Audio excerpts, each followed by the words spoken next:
Collection নিয়ে আসলাম নতুন কাতানের ভিতরে। আমার এটা হচ্ছে জামা, খুবই সুন্দর। এর সাথে আছে ওড়না, ওড়নাটা অনেক অনেক সুন্দর। এটা কালার কয়টা ভাইয়া? কালার তিনটা। হ্যাঁ ঠিক আছে। পায়জামা,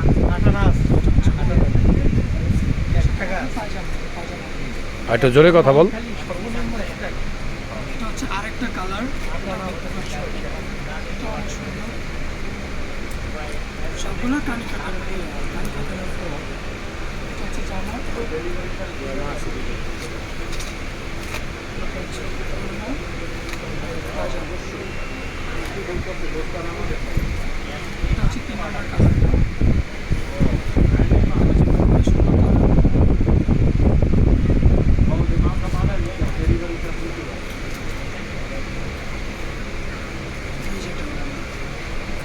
খুবই সুন্দর বুটিক্সের মধ্যে থাকবে এইগুলো। যার যেই কালারগুলো ভালো লাগবে অবশ্যই স্ক্রিনের উপরে নাম্বার দেওয়া থাকবে, আপনি এই জামাগুলো পারচেস করতে পারবেন। অনেক সুন্দর কালার এবং অনেক সুন্দর ডিজাইন থাকবে। যার যে কালারগুলো ভালো লাগবে আমাদের হোয়াটসঅ্যাপ ইমো নাম্বারে যোগাযোগ করবেন। ঠিক আছে, এইগুলো আবার নেক্সট ভিডিওর জন্য আমাদের সাথেই থাকবে। এটা হচ্ছে আমাদের জুবায়ের হালিম।